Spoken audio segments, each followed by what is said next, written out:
아침 햇빛이 들어오는데도 정희는 한동안 이불 밖으로 손을 내놓지 않았다. 손목 안쪽이 조금 뻐근했다.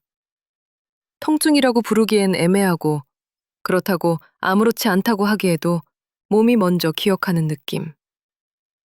정희는 소매를 살짝 걷었다. 손목에 옅은 붉은 자국이 남아 있었다. 멍은 아니었다. 그저 잡혔던 자리가 그대로 남아있는 정도. 정희는 그 자국을 보며 어젯밤을 떠올리려다 멈췄다. 떠올리면 감정이 다시 시작될 것 같아서. 정희는 자국을 다시 가렸다. 그리고 조용히 생각했다. 내가 놀라긴 놀랐나 보다. 몸이 먼저 그걸 말해주고 있었다. 정희는 원래 몸이 보내는 신호를 대충 넘어가는 편이었다. 바쁘다는 말로 덮고 괜찮다는 말로 밀고. 그런데 요즘은 그 괜찮다가 예전만큼 믿기지 않았다.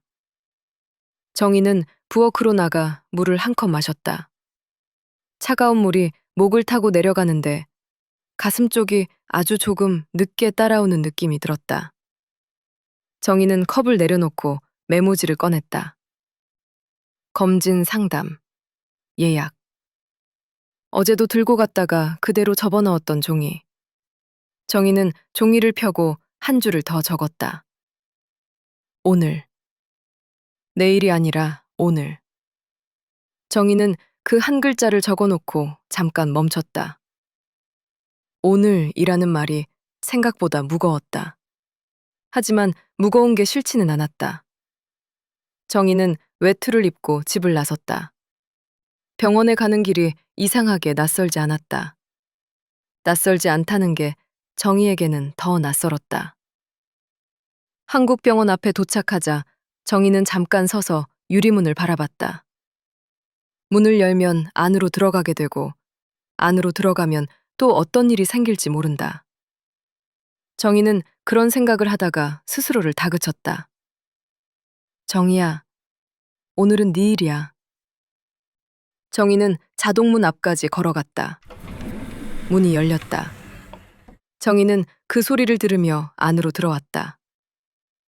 오늘은 누구의 봉투도 없고 누구의 손도 없었다. 오늘은 정희의 종이만 있었다.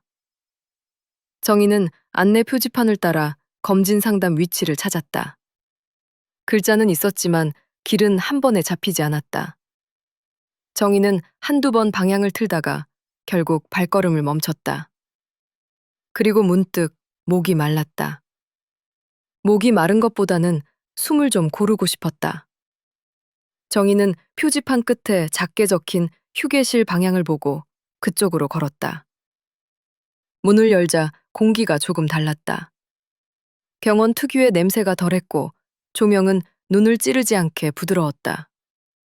바닥은 조용히 반짝였고 사람들은 각자 잠깐 쉬는 얼굴로 앉아 있었다.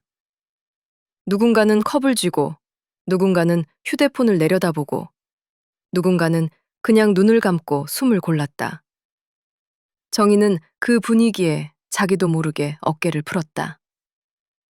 정희는 따뜻한 음료를 고르려다 잠깐 망설였다. 요즘은 따뜻한 게 좋다. 몸이 차가워지는 걸 자주 느끼니까. 그때 옆에서 따뜻한 캔을 꺼내는 소리가 났다. 정희는 고개를 돌렸다. 남자가 캔을 손바닥으로 감싸 쥐고 있었다. 온도를 확인하듯 한 번, 두 번 쥐었다. 정희는 그 손을 보자마자 누군지 알았다. 어제, 밖에서. 정희 팔에서 손을 억지로 떼지 않고 할머니를 앉혔던 그 남자. 정희는 잠깐 말을 걸까 말까 망설였다. 예전 정희였다면 말을 걸지 않았을 것이다. 고개를 돌리고 자기 할 일만 했을 것이다. 그게 편하니까. 그런데 오늘은 정희가 말을 걸었다. 따뜻한 거 드시네요? 정희의 목소리는 점잖았고 조금 조심스러웠다. 남자는 캔을 들고 정희를 봤다. 처음엔 놀란 얼굴이었다. 놀람은 아주 짧았다. 그 다음엔 업무를 하는 사람 특유의 빠른 정리 같은 게 표정에 지나갔다. 아, 남자는 목소리를 낮췄다. 어제 좀 당황하셨죠? 정희는 대답을 길게 만들지 않았다. 길게 만들면 어제가 오늘을 덮을 것 같아서. 정희는 고개를 끄덕이고 조용히 말했다. 괜찮아요. 그리고 덧붙였다. 이해해요. 정희는 잠깐 숨을 들이마시고 조금 더 솔직하게 말했다. 엄마 생각도 나고요. 다치실까봐 그게 더 걱정됐었어요. 정희는 말하고 나서 입술을 살짝 다물었다. 자기 이야기를 너무 쉽게 꺼낸 것 같아서. 하지만 남자는 그 말에 고개를 천천히 끄덕였다. 맞아요. 남자의 말은 짧았고 현장 같았다. 연세가 있으셔서 다치면 큰일이에요. 그래서 우리가 신경을 많이 써야죠. 정희는 그 우리라는 단어에서 남자의 자리를 느꼈다. 그는 그런 일을 하는 사람이었다. 정희는 문득 그 남자의 급함을 떠올렸다. 늘 시간이 되면 움직였던 리듬, 무언가를 확인하고 다시 확인하던 손, 그리고 어제 누군가를 안치기 위해 자기 몸을 먼저 낮추던 동작. 정희는 그 모든 것이 단순히 성격이 급해서가 아니라는 걸 이제 조금 알 것 같았다. 그건 리듬이었다. 누군가를 놓치지 않기 위한 리듬. 정희는 손에 쥔 컵을 조금 더 따뜻하게 감싸 쥐었다. 남자는 캔을 한 번 더 쥐었다. 그리고 남자의 주머니에서 진동이 한 번 울렸다. 남자는 캔을 들고 잠깐 멈칫했다. 눈이 아주 잠깐 공중에 걸렸다. 그 짧은 틈이 정희에겐 또렷했다. 남자는 휴대폰을 꺼내 화면을 확인했다.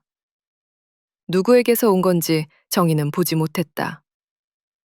남자는 짧게 숨을 내쉬고 캔을 다른 손으로 옮겨주었다. 죄송해요. 남자가 말했다. 그 죄송해요는 정희에게 하는 사과라기보다 시간에게 하는 말 같았다.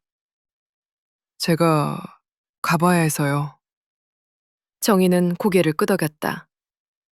네, 가세요. 정희는 더 붙잡지 않았다. 붙잡는 순간 정희가 또 선을 넘을 것 같아서. 남자는 한 번 고개를 숙이고 빠르게 휴게실을 나갔다. 정희는 그 뒷모습을 보며 이상하게 섭섭하지 않았다. 오히려 그가 급히 가는 게 이제는 이해가 됐다. 이해가 되면 서운함은 줄어든다. 정희는 컵을 한 모금 마셨다. 따뜻한 물이 목을 적셨다. 정희는 컵을 내려다보며 자기 손목을 떠올렸다. 붉은 자국, 뻐근함. 정희는 그게 나쁘지만은 않다고 생각했다. 그건 몸이 남긴 흔적이기도 하지만 정희가 어제 어디에 있었는지 알려주는 표시였으니까. 정희는 휴게실을 나와 다시 안내 표지판을 따라 걸음을 옮겼다. 이번에는 걸음이 조금 덜 흔들렸다. 정희는 검진 상담 창구 앞에 섰다. 대기하는 사람이 몇 명 있었다. 정희는 사람들 사이에 서서 주머니 속 메모지를 만졌다. 오늘.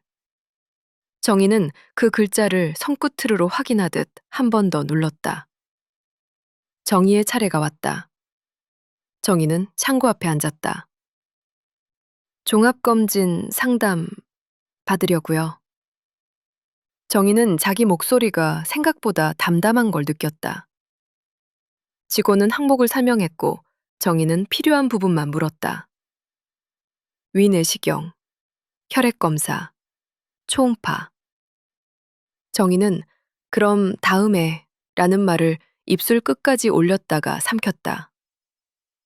정희는 대신 말했다. 예약 잡을 수 있을까요?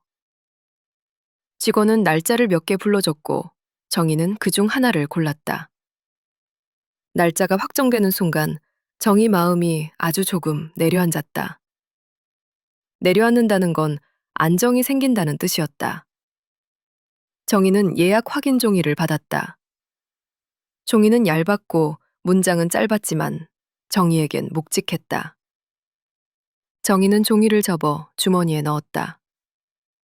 나가면서 정희는 휴게실 쪽을 한번 흘끗 봤다. 그 남자는 없었다. 없는데도 아까 들었던 말이 남아 있었다. 연세가 있으셔서 다치면 큰일이에요. 그래서 우리가 신경을 많이 써야죠. 정희는 그 말에 우리에 자기도 아주 조금 닿을 수 있을까 생각했다. 정희는 고개를 저었다. 아직은 아니라고. 하지만 아예 아니라고도 말하고 싶지 않았다. 정희는 병원을 나왔다. 바깥 공기가 다시 차가웠다. 정희는 외투 깃을 세우며 주머니 속 종이를 한번 만졌다. 오늘은 누군가의 사건을 겪고도 내 일을 해낸 날이었다. 집에 도착하자 정희는 주전자에 물을 올렸다. 불을 켜고 주머니에서 예약 종이를 꺼내 탁자 위에 놓았다. 주전자가 울리기 전 정희는 종이를 한 번 더 접어 다시 주머니에 넣었다. 오늘은 내일로 미루지 않은 하루였다.